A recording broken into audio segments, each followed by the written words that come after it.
자, 지금 건설업계를 중심으로 4월 위기설이 크게 번져가고 있습니다. 그래서 4월 총선이 끝나면 지금 이자를 못 내고 겨우 그냥 숨만 쉬고 연명만 되던 건설회사들이 날로 눈더미처럼 번져가는 채무 부담에 결국 무너지지 않겠느냐.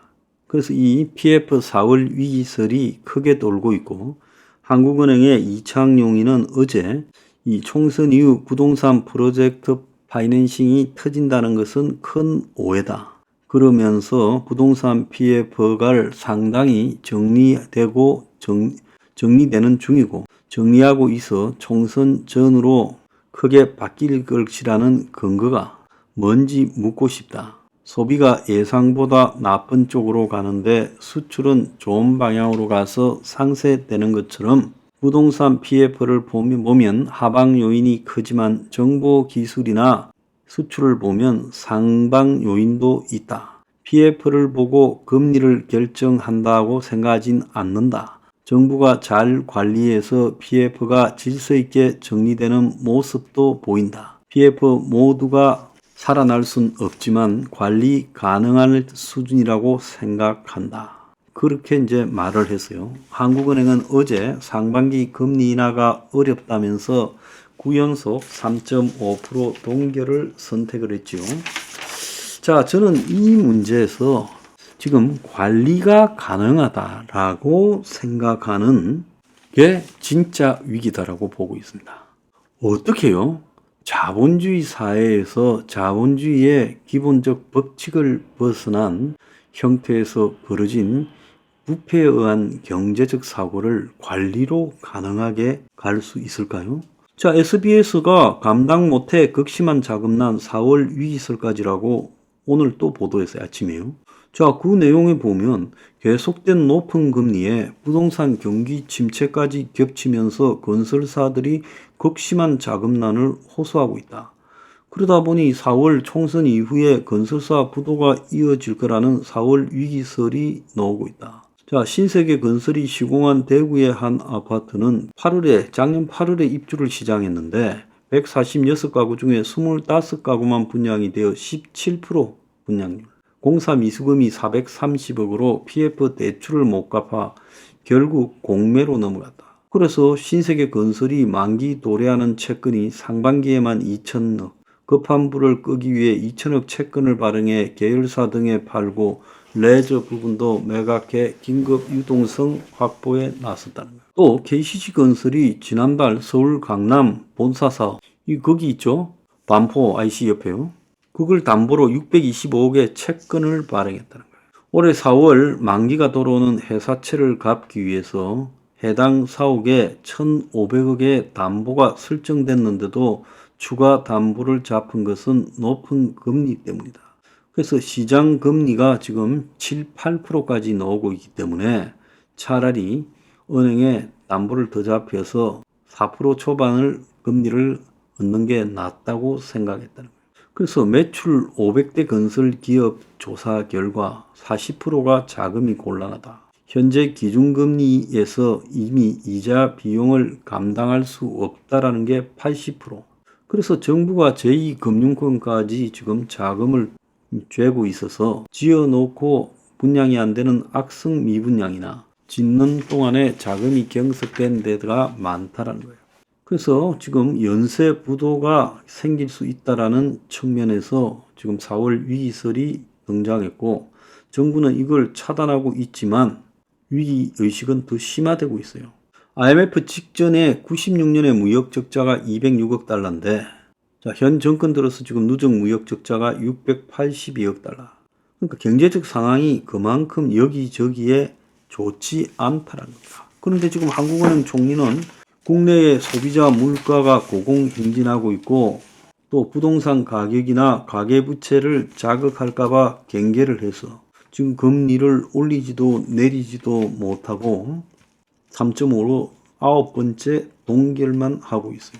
미국에서도 지금 금리 인하가 신중론이 아니라 오히려 인상해야 된다는 이야기까지 나오고 있어요. 제가 어제 어떻게 서울의 평균 아파트 분양 가격이 3,714만 원이 나오냐. 자, 그리고 어떻게 지금 아파트 신축 건설비가 80%쯤 올랐냐. 그래서 3년 전 대비 작게 6, 70, 많게는 8, 90까지 올랐어요. 그래서 급격한 공사비 인상이 지금 진행이 되고 있고, 그래서 앞으로 몇 년 뒤에, 지금 짓기 시작해서 몇 년 뒤에 나올 아파트는 엄청나게 지금 가격이 폭등할 수도 있다. 그래서 원래 소주 가격이 몇백원 오르면 소비자한테는 2,000원씩 막 이렇게 오르잖아요. 똑같은 거죠. 아파트 가격도 똑같죠. 재개발, 재건축 이런 현장 곳곳에서 공사비가 60, 70, 80%까지 오르고 있어요. 자, 그래서 보통 부동산 개발에서 공사비가 차지하는 게 절반, 금융 비용이 10% 안팎인데 공사비가 이렇게 올라가면요, 감당이 불가능하겠죠. 정부 발표로도 1년 만에 이 지금 아파트 분양가가 21.3% 올랐어요. 그래서 작년에 국민평형 10억짜리가 지금 12억을 한다. 이 부분에 대해서 정부가 한번 조사를 해봤어요. 실제 아파트의 공사 현장에서 인건비가 이렇게 올랐어요? 실제 원자재 가격이 이렇게 올랐는지 한번 조사해 봤습니까? 주택 정책이라는 것이 뭡니까? 청년들이 빚을 내서 정부가 그 빚을 빌려줘서 집 사라고 부추기는 게 아니라 합리적인 수준, 내가 감당할 수 있는 수준에 맞는 집을 사게 하는 거죠. 그래서 빚내서 집 사라고 지금 작년부터 신혼 특례 보금자리론, 올해도 신생아 특공, 청년 드림 청약 통장 이렇게 하고 있는데, 결국 이것이 청년들에게 부동산 가격 하락을 막기 위한 짐을 유혹해서 떠맡기는 게 아닌가라고 봐야 되는 거예요. 자, 1번 같은 경우에 30년 집값이 잃어버린 30년 동안 바닥에 떨어져서 표류했어요. 그런데 한국은 지금 한 3년 만에 2배 올라가는 급등 현상을 겪었고, 서울에서는 10억이 기본이에요. 강남에는 3, 40억이 기본이에요. 근데 일반 국민들 시각에서 10억을 모으는 게 얼마나 어려울까요? 월급 생활자가 퇴직 전에 10억을 모을 수 있을까요? 5억을 모으고 5억을 대출한데도 5억은 언제 어떻게 모을 수 있을까요? 젊은 부부가 5억을 모은다는 것도 그것도 꿈과 같은 이야기죠. 그래서 5억이 생겨서 5억을 대출받아 아파트를 산다고 하면 30년 만기 금리 4%라고 가정하면 매달 원리금 상환으로 5억 대출이 240만 원씩 나가야 돼요. DSR 40% 규제를 감안하면 이 가구 월소득은 596만 원, 즉 600만 원쯤 내가 벌어야 되고, 그리고 그 돈 중에서 240만 원을 지금 갚아야 된다.